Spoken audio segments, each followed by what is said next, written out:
Comment utiliser les fonctions les plus basiques d'Excel?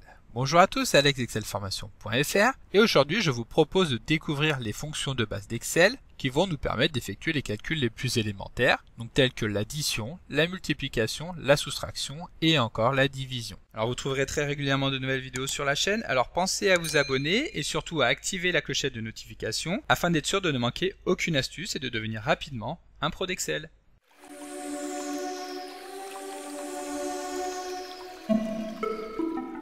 Comme d'habitude, si vous voulez être sûr de bien comprendre tout ce que nous allons voir dans le cadre de ce tutoriel, vous pouvez télécharger le support de ce cours ainsi que son corrigé en suivant le lien disponible dans la description de la vidéo, ce qui vous permettra de réaliser les opérations en même temps que moi. Alors pour illustrer ce tutoriel, nous allons travailler sur l'analyse de la marge d'une entreprise et pour cela nous allons utiliser le petit tableau que nous avons ici à l'écran dans lequel nous retrouvons le montant du chiffre d'affaires réalisé par cette entreprise au cours de chacun des mois de l'année 2020. Nous retrouvons également dans une seconde colonne le taux de coût de production que cela représente. Et donc la première opération qu'un utilisateur qui découvrirait Excel va être amené à découvrir est bien entendu la création d'une addition. Donc nous ne reviendrons pas dans le détail sur cette fonction étant donné qu'un tutoriel complet lui est déjà dédié dans lequel nous avons déjà eu l'occasion de découvrir qu'Excel propose deux méthodes pour effectuer une simple addition. Tout d'abord nous pouvons utiliser le signe plus comme nous le ferions sur une simple calculatrice. Donc ici nous allons vouloir déterminer le montant du chiffre d'affaires annuel et donc pour cela nous allons devoir additionner les ventes réalisées au cours des 12 mois de l'année. Pour cela, comme vous pouvez le constater, il suffit tout simplement de commencer par taper le symbole d'égalité qui va permettre de dire à Excel que nous allons vouloir taper une formule. Et ensuite, nous allons venir cliquer sur chacune des cellules de la colonne que nous allons séparer par des plus. De cette manière, Excel va donc nous calculer le montant du chiffre d'affaires de l'année complète. Lorsque nous avons fini de taper les 12 mois, nous validons en appuyant sur Entrée et ici Excel nous retourne la valeur, donc 154 367. Bien entendu, cette méthode que nous venons de mettre en place sera utile lorsque le nombre de termes à intégrer dans le calcul est limité à 3 ou 4 éléments au maximum. Au-delà, cette méthode va vite devenir rébarbatif et surtout, comme vous pouvez le voir, celle-ci peut demander vraiment beaucoup de temps à être mise en place. Mais bien entendu, Excel nous propose une fonction qui permet de gagner énormément de temps en sélectionnant directement toute une plage de cellules à additionner. Cette solution consiste à utiliser la fonction somme en passant en argument les cellules en question. Donc ici, nous allons supprimer la formule que nous venons d'insérer, nous allons taper un nouveau symbole d'égalité et nous allons appeler la fonction somme en tapant tout simplement son nom. Lorsque nous avons ouvert la parenthèse, nous allons pouvoir venir sélectionner les cellules dans lesquelles se trouvent les montants des ventes mensuelles et valider en appuyant tout simplement sur Entrée. Bien entendu, ici le résultat retourné par Excel est identique, donc 154 367 €, mais comme vous avez pu le constater, la mise en place de cette formule est bien plus rapide. Voilà, donc maintenant que nous avons calculé le montant du chiffre d'affaires total, nous allons vouloir calculer le montant des coûts de production mensuels. Et pour cela, nous allons tout simplement devoir réaliser une multiplication du chiffre d'affaires mensuel multiplié par le taux de coût de production mensuel également. Pour effectuer une multiplication, encore une fois, nous allons disposer de deux méthodes. Et cette première méthode consiste à utiliser l'astérisque et non pas la lettre X comme nous pourrions l'imaginer. Et en fonctionnant évidemment de la même manière. Nous tapons le symbole égal, nous allons chercher le chiffre d'affaires que nous multiplions par le taux de coût de production. Ici, Excel nous retourne la valeur de production du mois de janvier, c'est-à-dire 1991 €. La seconde méthode va consister cette fois-ci à utiliser la fonction produit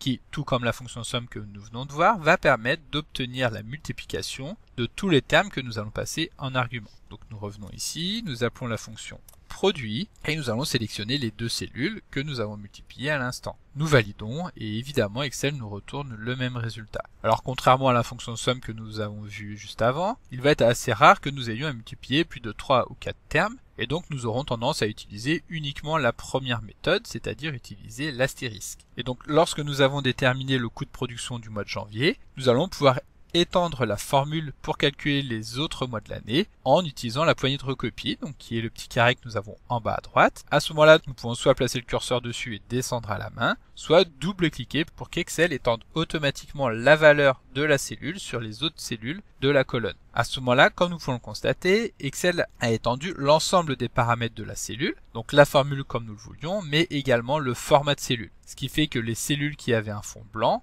ont maintenant un fond bleu. Si nous voulons modifier ce comportement, il suffit de cliquer sur le petit bouton qu'Excel nous insère au niveau de la dernière cellule afin de sélectionner, de ne recopier que les valeurs sans la mise en forme. À ce moment-là, Excel va rétablir la mise en forme telle qu'elle était juste avant. Ensuite, nous allons pouvoir calculer donc le montant total du coût de production annuel, soit en allant appeler la fonction somme comme nous l'avons vu, soit en utilisant le raccourci que nous avons eu l'occasion de découvrir dans une vidéo précédente, qui consiste à utiliser le raccourci clavier Alt égal. À ce moment-là, Excel va automatiquement nous insérer le montant du coût de production total dans la bonne cellule. Alors maintenant, pour calculer la marge brute de l'entreprise, nous allons devoir effectuer une soustraction. Et pour cela, nous allons tout simplement utiliser le signe moins. Donc le montant de la marge brute est égal au chiffre d'affaires moins le coût de production. Contrairement à ce que nous avons vu pour les deux fonctions précédentes, donc les fonctions somme et produit, il n'existe pas de fonction dédiée aux soustractions. Par contre, il est possible d'utiliser la fonction somme avec des nombres négatifs, sachant que un nombre positif plus un nombre négatif revient à effectuer une soustraction. Donc par exemple, nous pouvons envisager de faire apparaître les coûts de production que nous avons ici en négatif, étant donné qu'il s'agit de coûts et non de produits. Pour cela, nous revenons sélectionner les cellules dans lesquelles nous avons effectué notre calcul et nous allons insérer un terme à la suite qui est la valeur moins 1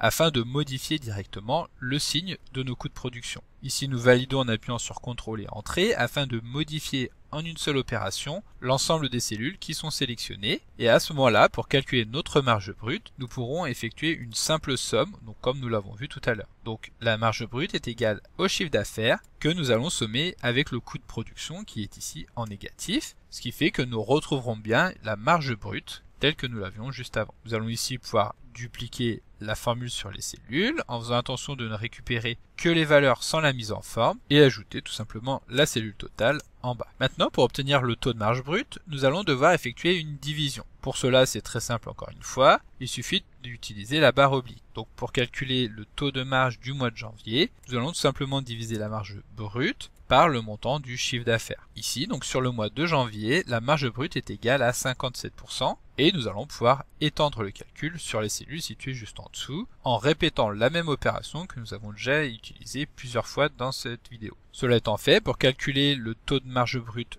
total, nous n'allons pas pouvoir utiliser la fonction somme comme nous l'avons fait juste avant, mais nous allons tout simplement devoir répéter le calcul en sachant que le taux de marge brute global est égal à la marge brute globale divisé par le chiffre d'affaires global. De cette manière, nous pouvons voir que l'entreprise dégage un taux de marge brute moyen sur l'ensemble de l'année de 50%, mais que celui-ci est constitué de variations. Nous retrouvons donc des taux de marge qui vont s'étendre de 42% jusqu'à 59%. Alors ici encore, comme la soustraction que nous avons vue juste avant, il n'existe pas de fonction dédiée à l'utilisation de la division, mais nous allons encore une fois pouvoir utiliser un petit détournement. Nous allons encore pouvoir détourner une autre fonction pour arriver à nos fins. Il suffit en effet d'utiliser l'inverse du nombre que nous allons souhaiter utiliser en tant que diviseur. Donc ici, nous allons sélectionner encore une fois les cellules sur lesquelles nous voulons insérer cette formule, appeler la fonction produit, et ici nous allons multiplier le taux de marge brute par 1 divisé par le chiffre d'affaires. Lorsque nous validons en appuyant sur CTRL et Entrée pour valider l'ensemble des cellules sélectionnées, nous n'aurons aucun changement, les taux de marge brute seront évidemment toujours les mêmes, sauf que nous avons utilisé la fonction produit,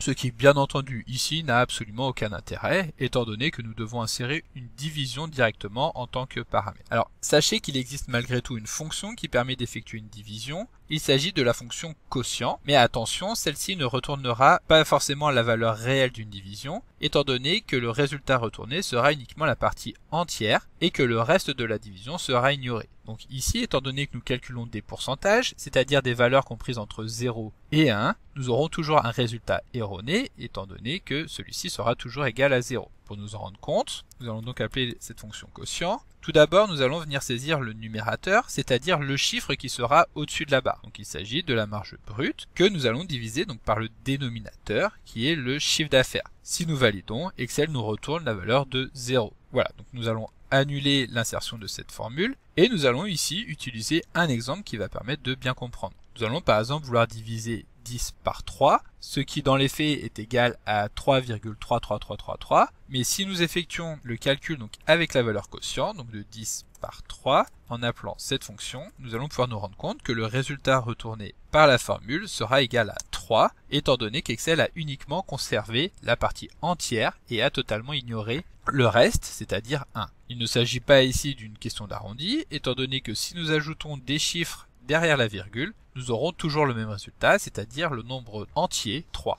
Donc comme d'habitude, vous pouvez télécharger le support de secours en suivant le lien que vous trouverez dans la description de la vidéo. Si la vidéo vous a plu, n'oubliez pas de la liker et de la partager à vos collègues et amis sur l'ensemble de vos réseaux sociaux. Et vous pouvez également me laisser vos impressions dans l'espace des commentaires, je lirai chacun d'entre eux et y répondrai avec plaisir. Évidemment, si ce n'est pas encore fait, abonnez-vous à la chaîne pour ne manquer aucune astuce. C'est également très important pour m'aider à gagner en visibilité afin de pouvoir développer la chaîne et continuer de vous proposer des tas de nouvelles vidéos. Merci d'avoir suivi cette vidéo et à très bientôt pour un prochain tuto.